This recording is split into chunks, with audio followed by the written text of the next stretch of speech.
Primera oración. Hermanos, bienvenidos a esta transmisión desde Ceguera del Camino, en donde, siguiendo con la secuencia de las cartas a las congregaciones que están del Apocalipsis, hoy día nos toca mensaje a la Keilah o a la congregación de Esmirna. Antes de este segundo mensaje, vamos a tener una participación de alabanza de parte de Mónica, que se ha preparado 3 semanas. ¡Qué mentiroso!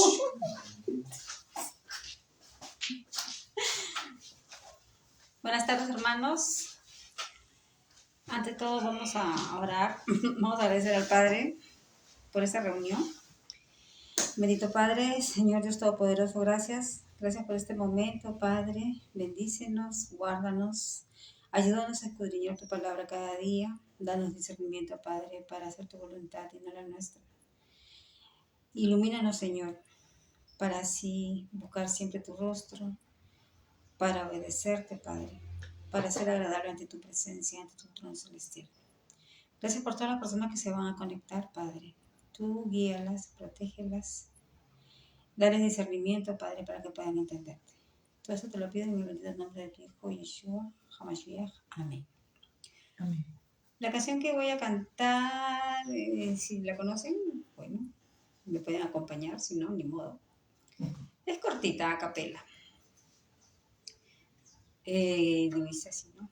Donde vayas, yo te sigo con tu vara y tu callado, por montañas y por valles, guardarás en paz mi alma. Descansaré a la sombra de tus alas, mi alma irá tras de ti. Donde vayas, yo te sigo con tu vara y tu callado, por montañas y por valles, guardarás en paz mi alma. Descansaré a la sombra de tus alas, mi alma irá tras de ti. Oh mi Dios, del mal me guardas.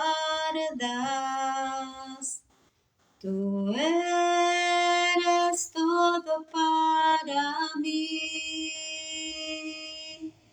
pastor de mi vida,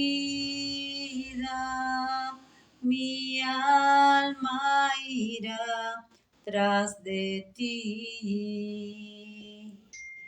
Mi alma irá tras de ti. Mi alma irá tras de ti. Amén. Bueno, bendición, 18. Muchas gracias por la alabanza. Vamos a ubicar nuestra escritura en Apocalipsis capítulo 2, en el versículo a partir del número 8 hasta el 11. Vamos a leerlo con calma. Apocalipsis capítulo 2, en el versículo 8 hasta el 11. ¿Qué es lo que nos dice? Es un mensaje de contraste. Recuerda que nosotros estamos haciendo una hilación permanente. Estamos hoy día en la segunda carta a las congregaciones, que tiene referencia también con respecto al segundo día de la creación y también con respecto en relación a la segunda fiesta de Yahweh.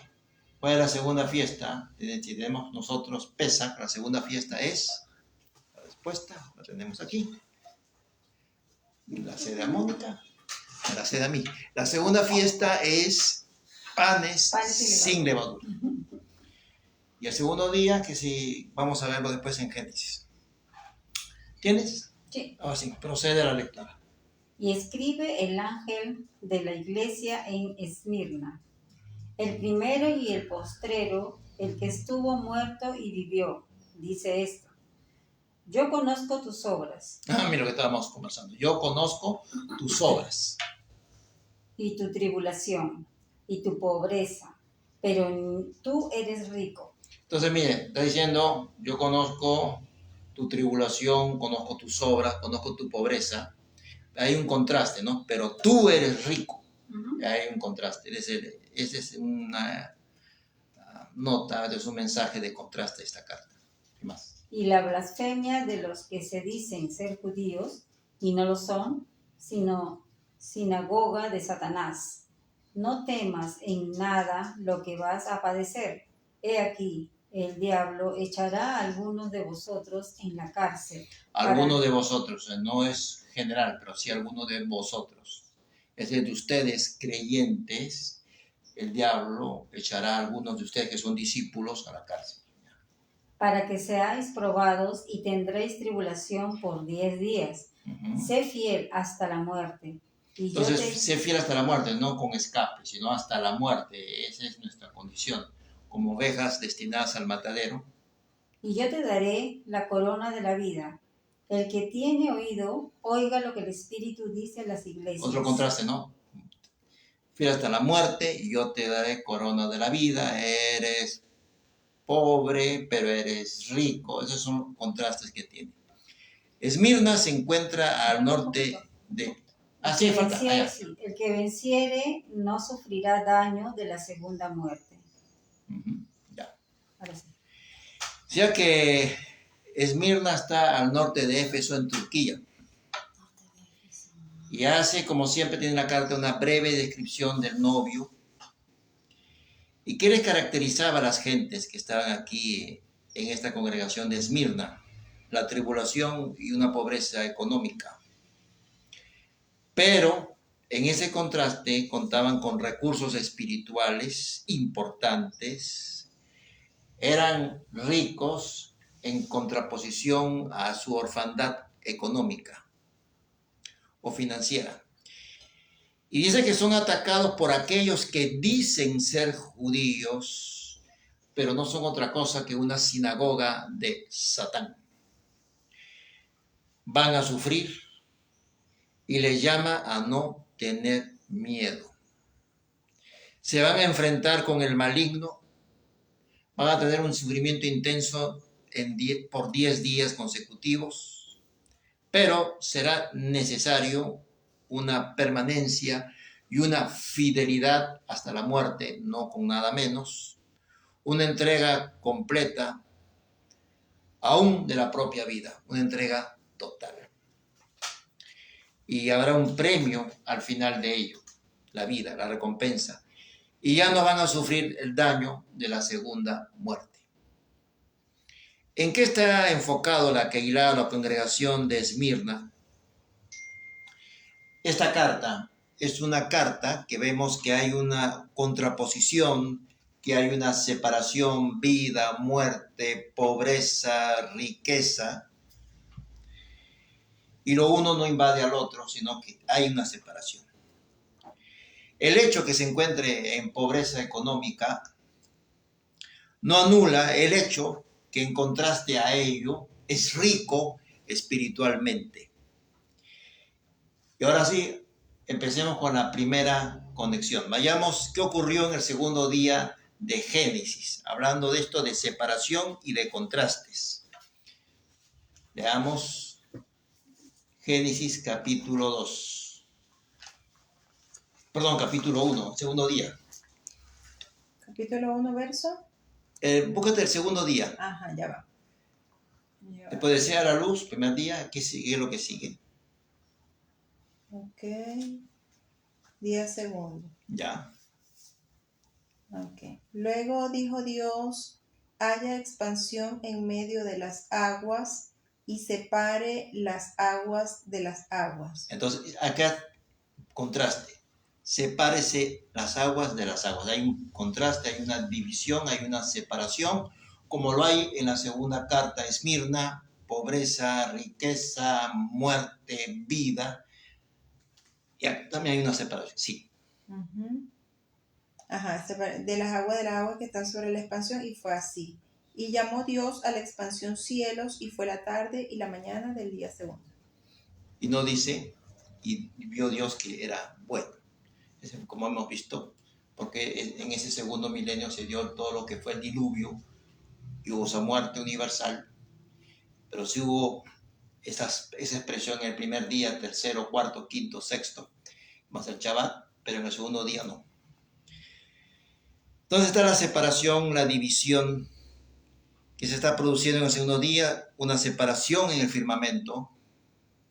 Las aguas de arriba se separan con las de abajo, y a dicho firmamento le llamó cielos. Ahora, esto por un lado. Con respecto a la segunda fiesta, que son los panes sin levadura, la levadura significa pecado, y fíjense ustedes que en esta segunda carta no se menciona pecado. ¿Por qué? Porque está conectado con la segunda fiesta de Yahweh, que son panes sin levadura, panes sin relación con el pecado. La carta de Esmirna no menciona nada de pecado. Hay una conexión. Es interesante que particularmente esta segunda carta entonces no habla de esa presencia de alguna falla de las personas, no que no las tengan, sino que para guardar la relación con toda la escritura. Una relación intrínseca con el mensaje de la segunda fiesta, en la cual los panes no está presente la levadura. ¿Qué significa la levadura? Pecado. Pecado. Y esta fiesta no tiene esos panes, no tiene ese matzá, no tiene esa levadura. Entonces es un llamado ¿a qué? Un llamado a la santidad. Por eso que habla, resiste hasta la muerte y yo te daré la corona de vida. Resistir involucra nuestro ser, involucra nuestra voluntad, ¿no? Estamos hablando. Si no, ¿cómo vas a resistir? Va a resistir el Padre por ti. No, tú resiste, Él te dará la fuerza, pero tú tienes que hacer resistencia. ¿Hasta dónde? Hasta el final, hasta la muerte. Y dice, tú eres pobre, tienes pocos recursos, pero eres rico espiritualmente. Esto es lo que caracterizaba a esta congregación de Esmirna. ¿Y quiénes son los que dicen ser judíos? Vamos a ver a qué se refiere eso, porque de eso se ha hablado bastante y se dice mucho por redes sociales, y los judíos son así, asá, pero ¿quiénes son los que se dicen ser judíos? No está hablando de los que se arropan una identidad, sino qué cosa es esa expresión. Para eso vayamos a Romanos capítulo 2, en los versículos 17 al 24, porque la escritura se explica por la misma escritura. Romanos capítulo 2, en los versículos 17 al 24. Amén. Ahí está. He aquí tú tienes el sobrenombre de judío. Tienes el sobrenombre de judío. Y te apoyas en la ley y te glorías en Dios. Uh-huh.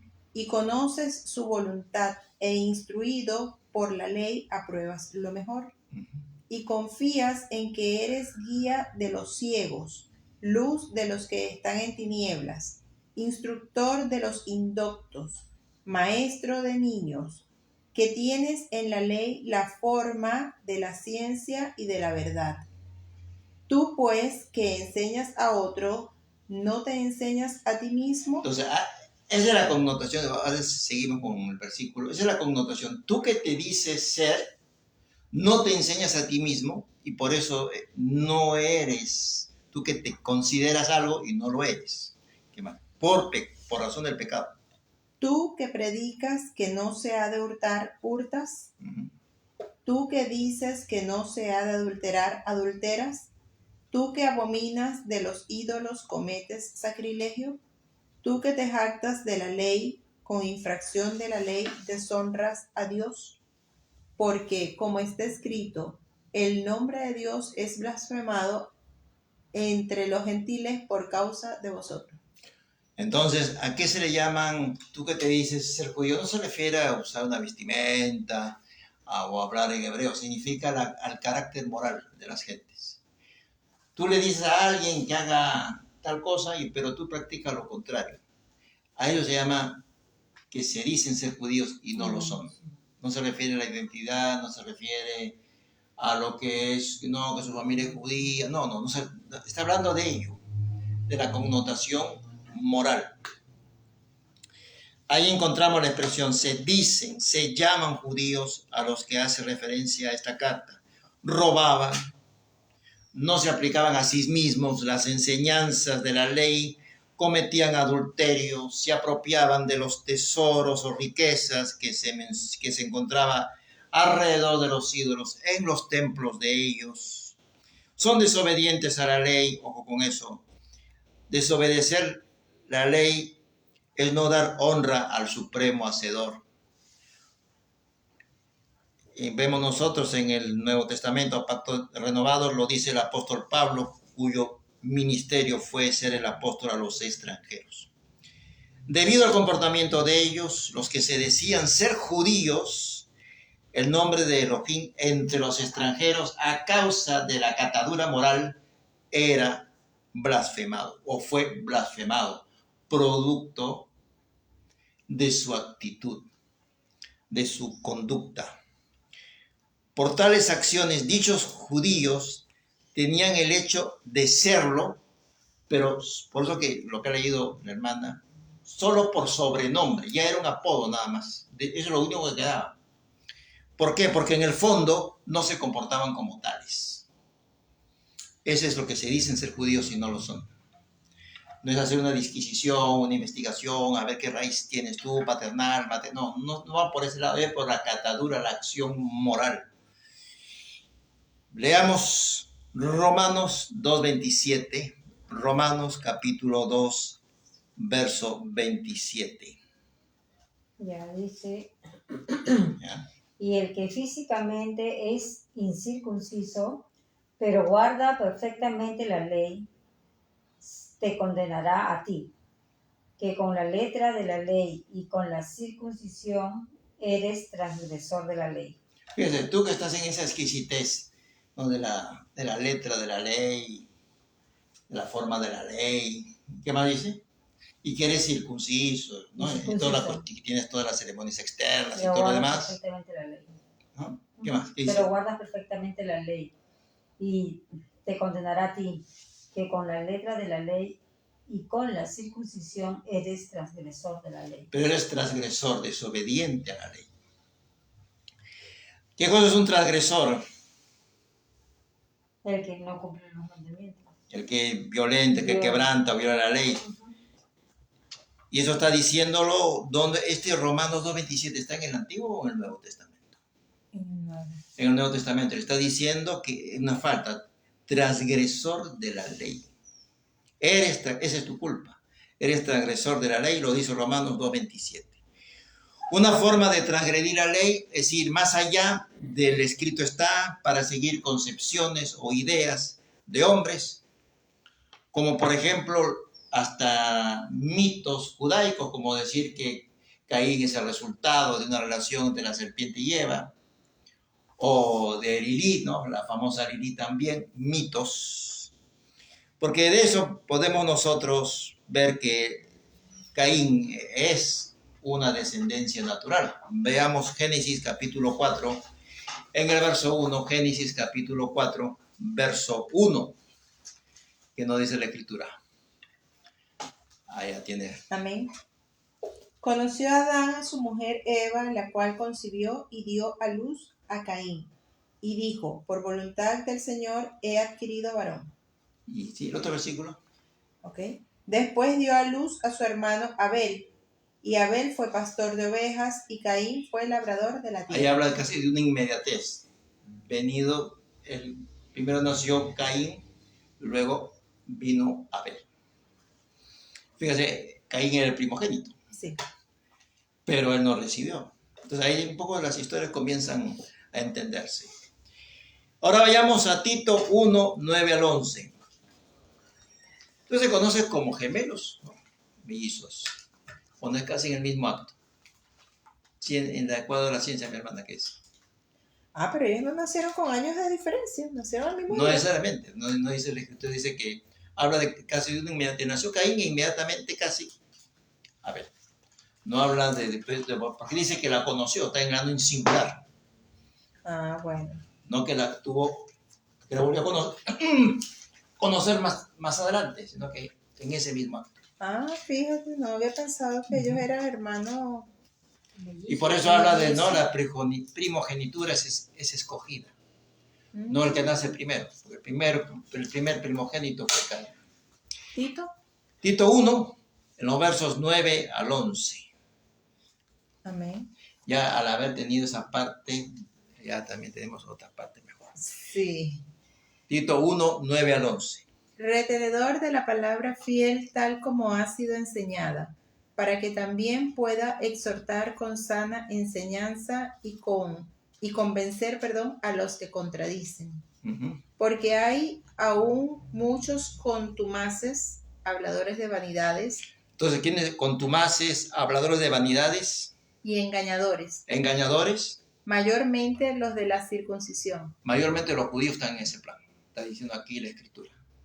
Por eso que siempre habla de eso, de que se dicen ser judíos, pero no se refieren no a la raza, no a lo natural, se refiere nuevamente a la actitud moral, a la respuesta moral. Entonces está hablando que son obstinados, habladores de vanidades, charlatanes, impostores, engañadores, enseñan en procura de ganancias deshonestas o un vil interés por amor al dinero. Pero habla de su condición. Entonces no es que una persona que está correcta y está identificada con Israel y está injertada en el olivo, no le llama a eso que te dice ser judío y no lo eres, sino está refiriéndose a su comportamiento, está refiriéndose a su rebeldía. Podemos leer también los versos más adelante, el 13 y 14. El 11 no lo he leído todavía. A los cuales es preciso tapar la boca, que trastornan casas enteras enseñando por ganancia deshonesta lo que no conviene. Uh-huh. Uno de ellos, su propio profeta, dijo: los cretenses siempre mentirosos, malas bestias. ¿Dónde estás, hermano? ¿En qué verso, perdón? En el 12. Ah, ya, al 13 y 14. Glotones ociosos, ok, perdón. Este testimonio es verdadero, por tanto, repréndelos duramente para que sean sanos en la fe, no atendiendo a fábulas judaicas ni a mandamientos de hombres que se apartan de la verdad. Entonces, cuidado con las fábulas judaicas, cuidado con mandamientos de hombres, que no es de la Escritura, mandamientos de hombres, de ellos, hay que tener cuidado. Entonces, no prestar atención a cuentos inventados por judíos, dice aquí, por ejemplo, afirmar que Jesús de Nazaret es el resultado de la relación natural entre Joseph y Miriam, por ejemplo, eso es un cuento. Eso no es lo que dice la Escritura, es un cuento inventado, o lo que dicen que los gentiles solamente tienen que obedecer las leyes noágidas de Noé, eso también es un cuento, no está en la Escritura. O vimos también tocante a Caín, que vemos que es el resultado natural de Adán y Eva y no tiene nada que ver aquí una serpiente. Entonces tampoco prestar atención a mandamientos de hombres cuya autoría son los hombres, como por ejemplo las obras de la ley, que era un compendio rabínico, que no tiene nada que ver con las obras de Yahweh, era un compendio rabínico de enseñanza, de un conjunto de mandamientos que estaban en contra incluso de la Escritura. Todos debemos preguntar, eso que me estás diciendo o me estás enseñando, ¿dónde está en las Escrituras? ¿Qué versículos, qué pasajes respaldan eso que tú me estás mostrando? En atención al comportamiento correcto de la Kehilá de Esmirna, por esa actitud, porque no se menciona pecado, relevante ahí en esa segunda carta, es que van a ser perseguidos. No, van a perseguir a los desobedientes. Y entonces, ¿cómo hacemos con Esmirna? Que eran obedientes. Van a ser perseguidos, se levantarán opositores a Esmirna. ¿Por qué se levantan? ¿Por qué son perseguidos? ¿Al mal le gusta la obediencia de la gente? No. Entonces persigue a ¿quiénes? A los que obedecen. Persiguen a los obedientes. ¿A quién perseguía Pablo? A los obedientes. Pero ¿perseguía a cristianos? Nunca persiguió a cristianos. Perseguía a judíos creyentes. Esa es la verdad. Porque no tenía autoridad sobre otras nacionalidades. Perseguía a judíos creyentes. Pero se masifica como que perseguía a cristianos. Y entonces viene la mentalidad, ¿no? El judío perseguía a todas las gentes de diferentes pueblos. Y no es por ese lado. En atención a esto, entonces, se levanta esta oposición y esta persecución. Leamos, fíjense, lo voy a leer en Apocalipsis 2, 9 al 11, que hemos leído al principio, pero desde la versión traducción en lenguaje actual para entender un poco con mayor sencillez, con estas cosas que hemos estado revisando. Dice: yo conozco las dificultades por las que ahora pasas y sé que eres pobre, aunque espiritualmente eres muy rico. También sé lo mal que hablan de ti los que se consideran judíos. Cualquier coincidencia es una mera casualidad. Pero que en realidad son un grupo que pertenece a Satanás. No tengas miedo de lo que vas a sufrir. El diablo meterá a algunos de ustedes en la cárcel. ¿A quiénes? A los que obedecen. Para ver si en verdad confían en mí. Durante algún tiempo ustedes tendrán muchas dificultades. Pero si confían en mí hasta la muerte, yo les daré como premio la vida eterna. La vida eterna que Él entrega es para los justos en Yeshua. No es para los que no son creyentes. No es para impíos. Por eso que cuando se habla, no es que van a sufrir, por ejemplo, el impío va a sufrir eternamente o su sentencia es irrevisable eternamente. Su sentencia es irrevisable eternamente. Pero antes van a pasar por una situación que van a darse cuenta de todo lo que han perdido. Y ahí será, ¿no?, toda esa compulsa de emociones, de todo lo que no podrán tener nunca más. Entonces, porque se ha vendido esa idea de que el impío está ahí en esa condenación y sufriendo eternamente y con fuego, y vamos a ver de dónde viene todo eso. Primeramente, ¿quiénes sí estarán eternamente, conscientemente en el lago donde el azufre arde en llamas? Vayamos a Apocalipsis 19:20 y siempre recurriendo al método de leer despacio para que no se nos pasen los datos. Leamos Apocalipsis capítulo 19 en el verso 20. Capítulo 19, ¿no? Sí, de Apocalipsis. Está antes que termine la escritura. Y la bestia fue apresada, y con ella el falso profeta. Entonces está siendo apresado el anticristo, antimesías, y el falso profeta. El antimesías es un personaje que actúa a nivel político, y el falso profeta, al cual los árabes le llaman, y de acuerdo al paralelismo profético, ellos le van a decir Isha, que significa Jesús, ¿ya?, que dice que se presenta como cara de cordero, de apariencia de cordero, pero habla como dragón. ¿Ya? ¿Qué más? Profeta que había hecho delante de ellas las señales con las cuales había engañado a los que recibieron la marca de la bestia, y habíais adorado su imagen. Estos dos fueron lanzados vivos dentro de ¿cómo un fueron lago, lanzados? Vivos dentro de un lago. Fueron lanzados vivos, ¿qué más? Dentro de un lago de fuego Dentro que arde con azufre. Está diciendo la escritura que todos fueron lanzados, o estos fueron lanzados vivos. Ya, entonces estos, 1, 2, 3, estos fueron lanzados vivos. ¿Y Satanás cómo queda? Podemos leer nosotros Apocalipsis 21 al 10. ¿Cómo queda Satanás? Del 1 al 10. Sí, 1 al 10. Si quieres, tú lees 5 versículos con tu voz potente, y Yaneri también los otros versículos, del 1 al 5. 20 del 1 al 10. De 2 al 5, mejor. Del 1 al 5, ya. Dice: Fuerte. Vi a un ángel que descendía del cielo, Ya. con la llave del abismo y una gran cadena en la mano. Y prendió al dragón, la serpiente antigua, que es el diablo y Satanás, y lo ató por 1000 años. Ya. Y lo arrojó al abismo y lo encerró y puso su sello sobre él. Lo arroja al abismo, para puso su sello. que no engañase más a las naciones, Ya. hasta que fuesen cumplidos 1000 años. 1000 años. Y después de esto debe ser desatado por un poco de Por tiempo. poco tiempo. Y vi tronos y se sentaron sobre ellos los que recibieron facultad de juzgar.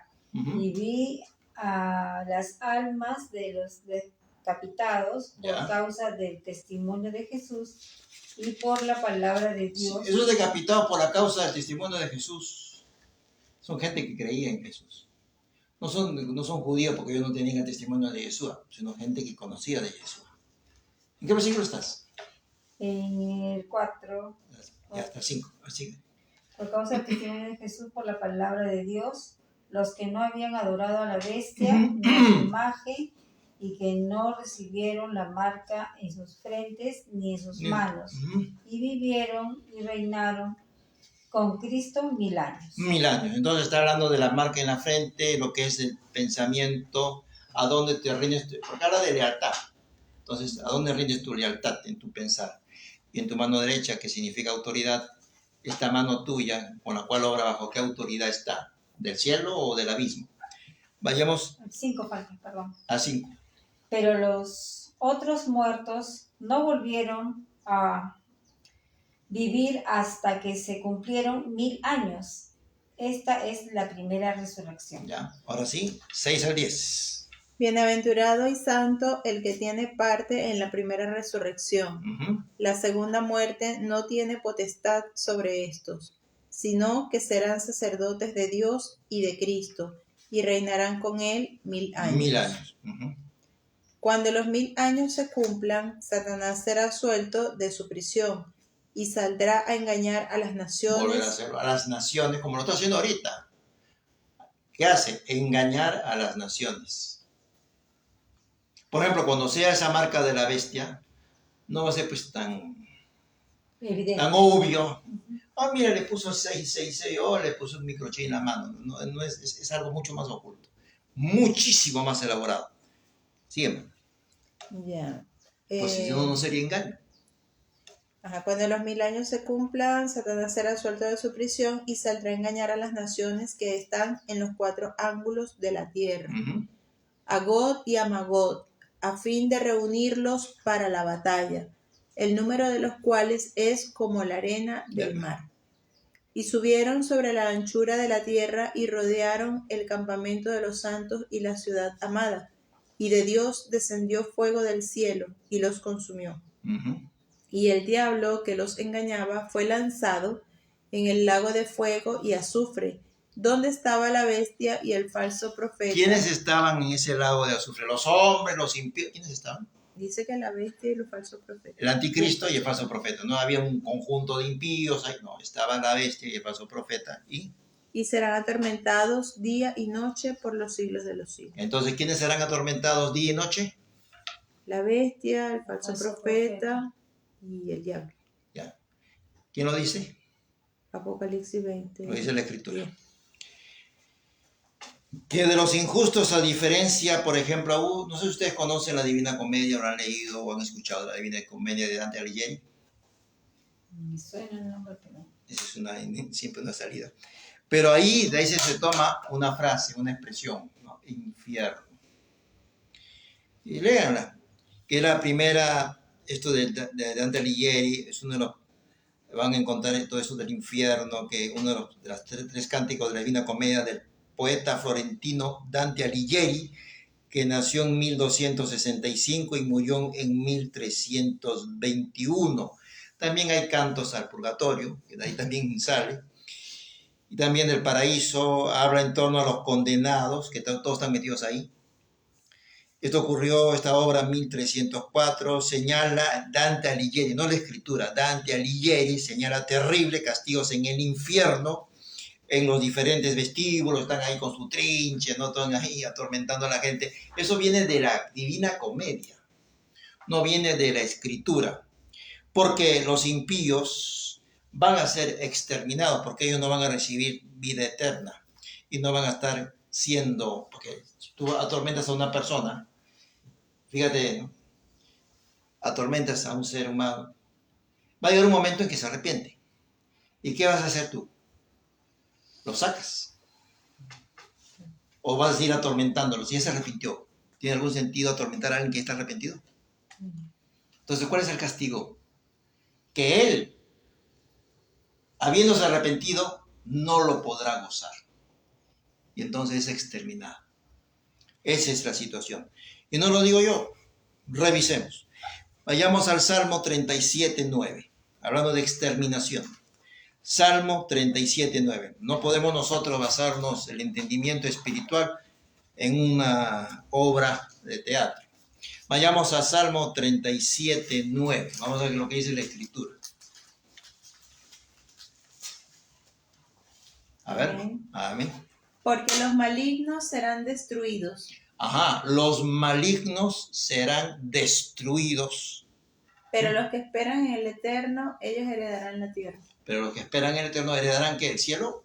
La tierra. La tierra. Los que esperan en el Señor heredarán la tierra. La tierra. Los mansos heredarán la tierra. Tierra. Nosotros vamos a resucitar solamente a nivel alma o con cuerpos espirituales. Con cuerpos Por lo tanto, no podemos vivir en el cielo sino en la tierra. Si no, seríamos como los ángeles, puro espíritu. Romanos, y la Nueva Jerusalén, ¿nosotros subimos a la Nueva Jerusalén o desciende a la tierra? Desciende. ¿Hay alguna zona no entendible de esa parte de la Escritura? No. Felizmente porque se me iba a caer el púlpito. Romanos 9:22. Vayamos a Romanos capítulo 9, verso 22. ¿Qué dice la palabra? ¿Ya? ¿Sí? Ya, pasó. Aquí en boca. 9:22. Ya, ahí está. Y que a Dios, queriendo mostrar su ira y hacer señorío su poder, notorio su poder, Pon tu lente. soportó con mucha paciencia los vasos de ira preparados para destrucción. Ajá, vasos de ira preparados ¿para qué? Destrucción. Destrucción. Podemos seguir con la lista. Vamos a ver 3 más. Segunda de Pedro 2:12. Segunda de Pedro 2:12, mientras Mónica va por sus lentes. Segunda de Pedro 2:12, ¿qué dice? Segunda de Pedro 2:2. Puede usar el índice, no hay problema. No, aquí como las hojas están pegadas, Sí, cómo no. es difícil. Segunda de Pedro, capítulo 2, verso 12. Hemos visto exterminación, hemos visto destrucción.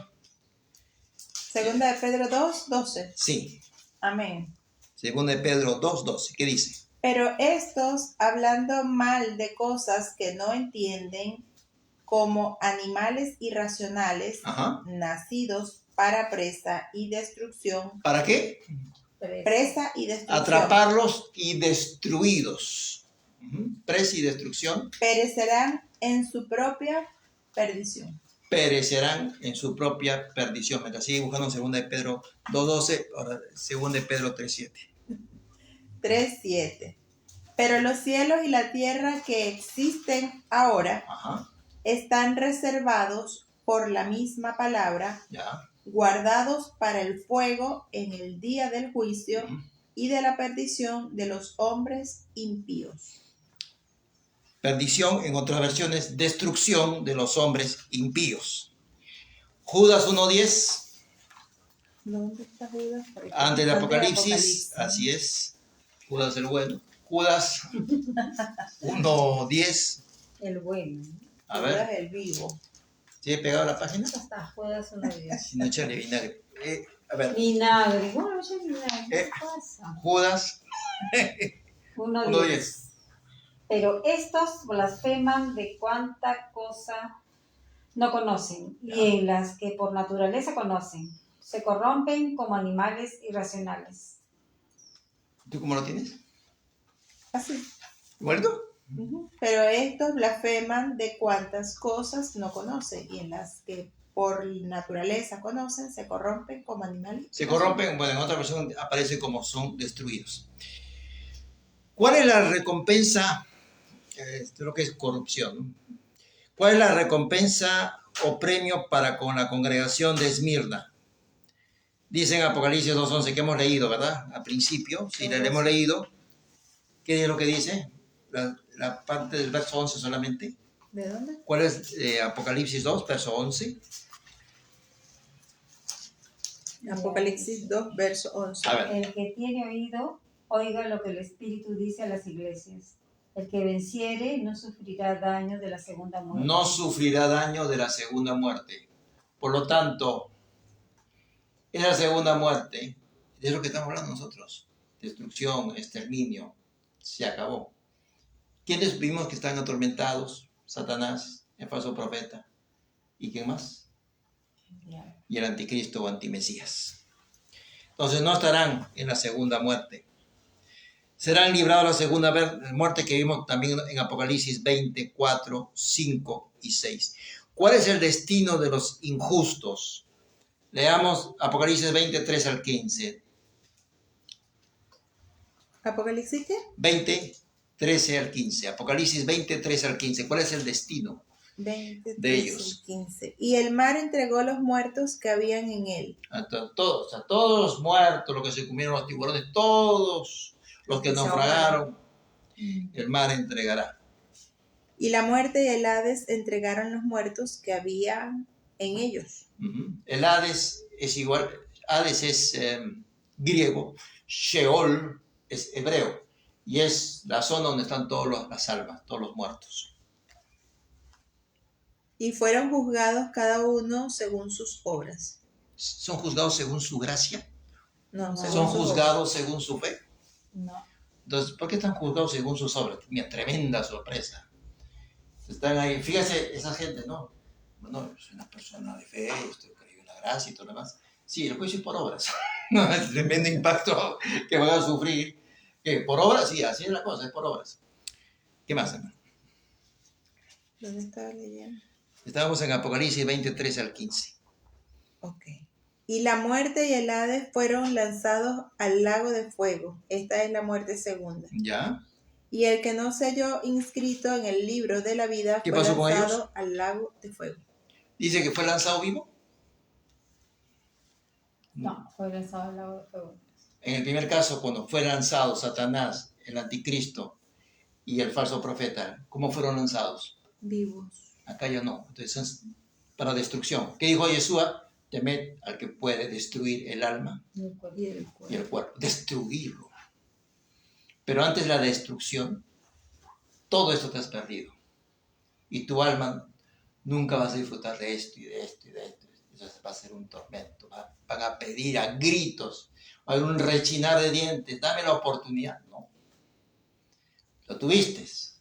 Pero serás consciente de lo que estás perdiendo y serán destruidos. Acá nos está hablando entonces de un tormento por los siglos de los siglos, como si expresamente se señala con respecto al anticristo, a Satán y al falso profeta, en donde además se señala en Apocalipsis 19:20 que fueron lanzados vivos. En el caso de los injustos, solo se señala que fueron lanzados al lago de fuego, separados de Elohim, de Dios para siempre. No dice atormentados por la eternidad. ¿Eso dónde está? El que van a ser atormentados por la eternidad en una obra llamada Divina Comedia de Dante Alighieri, y habla de que están en un perol, y están ahí con traje rojo, unos Satanás, con unos trinchas atormentados. Y eso se lo quedó a la gente. Y eso cree que jamás dice eso una palabra. Eso se llama inventar. Agregar a la escritura. Ahora, la palabra infierno nunca está en los originales. Viene del tártaro, de lo que era un calabozo a nivel griego y que en el fondo había como unas mazmorras. Entonces toman esa palabra, tártaro, y lo toman como infierno y lo colocan en las escrituras. Lo que está en original, y de Jesús habló, no dijo que serán lanzados en el infierno, sino hablaba del Gehenna. En el Gehenna se quemaban los cuerpos, pero nunca se quemaron cuerpos vivos. El Gehenna estaba afuera de la ciudad y se quemaba la basura y se arrojaban cuerpos de difuntos, no cuerpos vivos, se arrojaban cuerpos de difuntos, no se arrojaba la gente viva. En su época estaba llena de fuego. Hoy es el valle de Hinnom, H-I-N-O-M. Ahora hay un valle, está todo verde. En la época de Yeshua era donde se quemaba la basura y se quemaban los cadáveres. Y de eso hablaba. Temed al que puede destruir cuerpo y alma en el Gehenna, en este basural. Pero eran cadáveres. Nadie estaba muriéndose vivo. Es una falsificación. Se nos indica que es un lago de fuego donde arde el azufre. Fíjese, el azufre, que es de color amarillo, muy combustible, metaloide, mal conductor del calor que con el oxígeno producen compuestos ácidos, azufre en llamas. Recordamos nosotros al cuarto jinete del Apocalipsis que montaba un caballo amarillo. Por eso ese amarillo se relaciona con ese azufre, porque ese cuarto caballo del Apocalipsis habla de la muerte. El punto de ebullición del azufre es de 445 grados centígrados y se encuentra en estado activo en las zonas volcánicas. Entonces recordemos que en los primeros años de la Keilah, esta congregación, había entonces una doble persecución por parte de los romanos y por parte de los judíos como Pablo, aunque él era un ciudadano de Roma. Así mismo también, entonces, que quede claro que Pablo, que venía de la tribu de Benjamín, cuyo símbolo es un lobo y por eso perseguía a las ovejas, nunca persiguió cristianos tampoco. Esa afirmación no es verdad. Él perseguía a judíos creyentes porque no tenía potestad sobre otras naciones. No tenía permiso para atrapar a nadie que no sean de su propio país. Tenía incluso carta poder para sacarlos de las sinagogas y apresarlos. En algunos casos, ¿no? Murieron con voto de él. Y hasta aquí este mensaje a la congregación de Esmirna, que está en el norte de Éfeso, en Turquía. ¿Alguna pregunta sobre particular? ¿Alguna duda? Esta es una carta que vemos que no se menciona pecado. En el segundo día del Apocalipsis habla de una separación. Acá un contraste. Tú eres pobre, pero eres rico. A los que mueran tendrán vida. Es una relación de contraste y que se une también con la segunda fiesta de Yahweh, los panes sin levadura, sin pecado, y esa carta no se muestra el pecado. Entonces, eso con respecto a esa triple conexión que estamos haciendo, carta a la congregación, segundo día de la creación y la segunda fiesta de Yahweh. Todo está hiperconectado al detalle. Entonces, como vemos que no hay ninguna pregunta, ¿no? ¿Algún comentario aunque sea? ¿Tú, algo quedó claro? ¿O alguna duda? ¿Todo bien? Correcto. Todo bien. Todo bien. Así es, vamos a ver después en el examen. Entonces, quiero agradecer a todas las personas que han estado con nosotros presentes en este día e invitarlos, si Yahweh lo permite, en la próxima oportunidad, que es en el próximo Shabbat, donde veremos el tercer mensaje a las congregaciones del Apocalipsis, la conexión con el tercer día de Génesis y la conexión con la tercera fiesta de Yahweh en este tiempo de restauración de todas las cosas. Muchas gracias. Shabbat Shalom. Chao, shalom.